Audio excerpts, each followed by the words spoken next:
Sudhakantha doctor Bhupen হাজৰিকাৰ জন্ম শতবাৰ্ষিকী আৰু জন্ম শতবাৰ্ষিকী উপলক্ষে অসমৰ বিভিন্ন ঠাইৰ লগতে আচলতে বিশেষকৈ মুখ্য ঠাই বুলি ক'ব লাগিব জালুকবাৰীস্থিত যি সমন্বয় তীৰ্থ আৰু লগতে সমাধি ক্ষেত্ৰটো অতি ধুনীয়াকৈ আচলতে সুন্দৰকৈ তেওঁলোকে যি ভূপেন হাজৰিকাৰ জন্মবাৰ্ষিকী শতবাৰ্ষিকী তেওঁলোকে আয়োজন কৰিছে আৰু ভিডিঅ' জাৰ্নেলিষ্টে সেই দৃশ্য দেখাব ভূপেন হাজৰিকাৰ আচলতে আগৰ পূৰ্বৰ তেওঁৰ বহু আচলতে চিত্ৰ কালজয়ী চিত্ৰ ইয়াত আচলতে তেওঁলোকে লগাইছে যিখিনি আচলতে আজি একাজলি শ্ৰদ্ধাঞ্জলি দিম বুলি ভূপেন হাজৰিকাক শ্ৰদ্ধাঞ্জলি জ্ঞাপন কৰিম বুলি আচলতে যিখিনিয়ে সমাধি ক্ষেত্ৰ তথা সমন্বয় তীৰ্থত আহে তেওঁলোকে যাতে এই চিত্ৰখিনি আচলতে চাব পাৰে তেওঁলোকে ৰোমন্থন কৰিব পাৰে ভূপেন হাজৰিকা আচলতে অসমৰ বাবে কি আছিল সেই চিত্ৰ যাতে ৰোমন্থন কৰিব পাৰে তাৰ বাবে তেওঁলোকে ইয়াত আচলতে চিত্ৰখিনি লগাইছে মই ভিডিঅ' জাৰ্নেলিষ্টক আগবাঢ়ি আহিবলৈ অনুৰোধ জনাই আমি ইয়াতে স্থানীয় ৰাইজ লোক এজন পাইছো আমি তেওঁৰ মুখেৰে জানিবলৈ যত্ন কৰিম যিহেতু সুধাকণ্ঠ ডক্টৰ ভূপেন হাজৰিকাৰ আজি জন্ম শতবাৰ্ষিকী গতিকে আপোনালোকে ইয়াত আহি উপস্থিত হৈ কি ক'ব বিচাৰিব কি ক'ম মানে তেওঁৰ এই সমাধি ক্ষেত্ৰত যিটোত আহিলো আহি চাই বেছ আনন্দ লাগিল বস্তুখিনি চাই কিনে আনন্দ লাগিছে আৰু আমাৰ অসমীয়া মানুহ এজনৰ কাৰণে যে ইমানখিনি কৰিব পাৰিছোঁ আমি কৰিছোঁ দিয়াচোন চৰকাৰে কৰিছে মানে এইটো চৰকাৰৰ কাৰণে অশেষ ধন্যবাদ নিশ্চয়কৈ এনেদৰে স্থানীয় লোকসকল আহি উপস্থিত হৈছে আমাৰ লগত আৰু কিছু স্থানীয় লোক আছে আমি তেওঁলোকৰ মুখেৰে জানিবলৈ যত্ন কৰিম জালুকবাৰী আচলতে স্থানীয় লোক হয় কেনেকুৱা লাগিছে কি ক'ব ভূপেন হাজৰিকাই শ্ৰদ্ধাঞ্জলি জ্ঞাপন কৰিছে আপোনালোকে ভূপেন হাজৰিকাৰ কথা ক'বলৈ গ'লে বহুত ভূপেন হাজৰিকা এটি হৃদয় পৰশা নাম যাৰ হৃদয়ত আছে গভীৰ আস্থাৰ গান তেওঁ মাটিত থাকিও আকাশত উৰে গুণাখতিৰ পাৰত তেওঁ গান লিখে আনকি তেওঁ নিজৰা পাৰৰ ঘৰত বহিও তেওঁ গান লিখে বংগা পদ্মাৰ বিশ্বজনৰ মৰ্মবেদনাৰ গীত গাই গাই দেশবাসীক তেওঁ আপ্লুত কৰিছিলে সেই বিশ্ব বৰেণ্য শিল্পী তুমি বিশ্ব মানৱ হৈ তুমি নিবাস অসমীয়া আজি 100 বছৰ পূৰ্ণ হ'ল তেওঁৰ শতবাৰ্ষিকীত আমি পৰিপাত জনাইছোঁ আমাৰ কাৰ্যসূচী আছে 3:30 বজাত কবিতা আৰু গীত মাতৰ অনুষ্ঠান সন্ধিক পাছতে আমাৰ আজিৰ এই সমাধিস্থলত আৰম্ভ কৰা হ'ব আৰু তাৰ পাছত সন্ধিয়া আমাৰ গীত মাতৰ অনুষ্ঠান আছে বিভিন্নজনক আমি নিমন্ত্ৰণ জনাইছোঁ ভূপেনদাৰ গীতে মাতে আমি আলোচনা কৰিম কোনোবাই কবিতা আবৃত্তি কৰিব কোনোবাই গীত গাব গতিকে ভূপেনদাৰে ভূপেনদা আমাৰে ভূপেনদা আমাৰ হিয়াৰ আমঠু আমি কেতিয়াও পাহৰিব না তেওঁ কায়িকভাৱে নাথাকিলেও তেওঁ সদায় আমাৰ হিয়াৰ মাজত অটুট আছে হয় নিশ্চয়কৈ তেওঁ আচলতে কায়িকভাৱে নহ'লেও আমাৰ হিয়াৰ মাজত তেওঁ সদায় মনৰ মাজত তেওঁ সদায় অটুট আছে এনেদৰে স্থানীয় লোকসকলে ব্যক্ত কৰিছে লগতে মই ভিডিঅ' জাৰ্নেলিষ্টক দেখাবলৈ অনুৰোধ জনাম বহুতো আচলতে স্কুলীয়া লগতে কলেজীয়া ছাত্ৰ ছাত্ৰী ইয়াত আহি উপস্থিত হৈছে তেওঁলোকে একাজলি শ্ৰদ্ধাঞ্জলি দিছে ভূপেন হাজৰিকাৰ লগতে তেওঁ ভূপেন হাজৰিকাৰ যি চিত্ৰ আছে সেই চিত্ৰৰ লগত তেওঁলোকে ফটো উঠিছে আৰু লগতে আমি এক আচলতে সুন্দৰ পদক্ষেপ আচলতে ইয়াত লৈছে আমি ভিডিঅ' জাৰ্নেলিষ্টক পোনে পোনে সেই দৃশ্য দেখাবলৈ অনুৰোধ জনাম ভূপেন হাজৰিকাৰ যেতিয়া আচলতে মৃত্যু হৈছিলে সেই মৃত্যুৰ সময়ত আচলতে তেখেতৰ সেই মৃত্যুৰ খবৰ যি আচলতে নিউজ পেপাৰ তথা বাতৰি কাকতত ওলাইছিলে সেই বাতৰি কাকতসমূহ ইয়াত আচলতে এই স্থলখনত আমি যদি স্থলখনৰ নামটো ল'বলৈ যাওঁ অমৃতং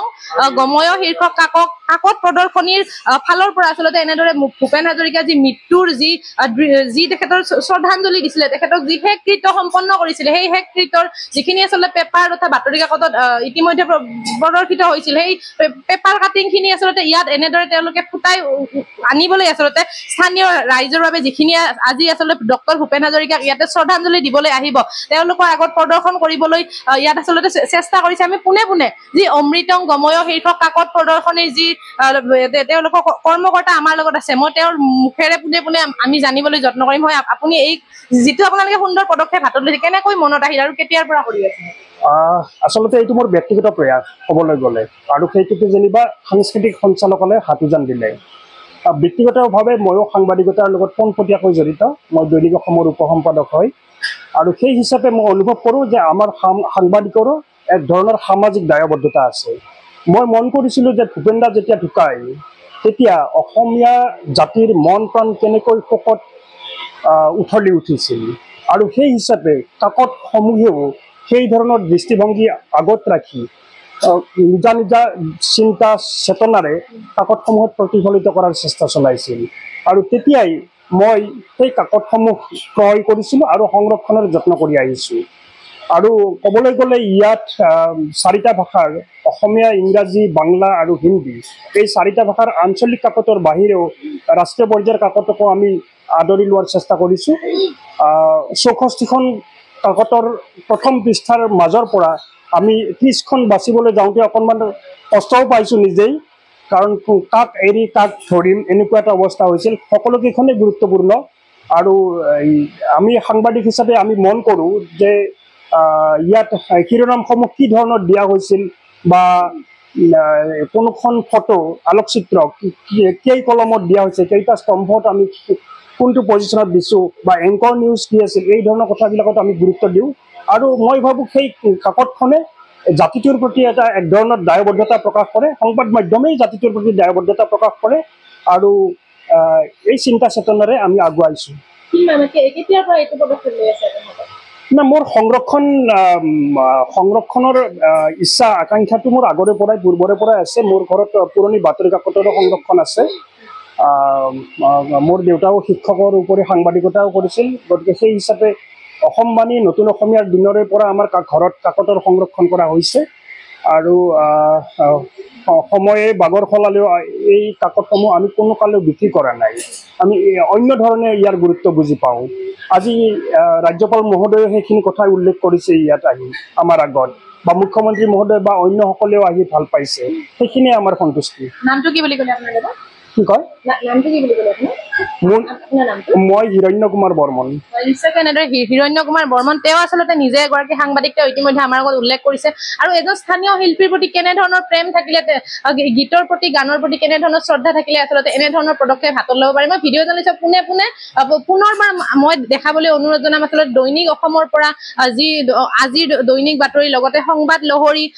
দা আছাম ট্ৰিবিউন ইত্যাদি বহুতো আচলতে তেওঁ অসমীয়া হিন্দী তেওঁ ইতিমধ্যে আমাৰ আগত ব্যক্ত কৰিছে অসমীয়া হিন্দী ইংৰাজী আৰু বাংলা 4টা ভাষাত তেওঁ এই পেপাৰ যি কাটিং তেওঁ সংৰক্ষিত কৰিছিল ভূপেন হাজৰিকাৰ প্ৰতি তেওঁৰ এয়া গভীৰ প্ৰেম ভূপেন হাজৰিকাৰ গানৰ প্ৰতি থকা তেওঁৰ এয়া আচলতে খুবেই সুন্দৰ এক মনোভাৱ আৰু সেই মনোভাৱৰ বাবে তেওঁ ভূপেন হাজৰিকাৰ মৃত্যুৰ পিছৰ পৰাই যি মৃত্যুৰ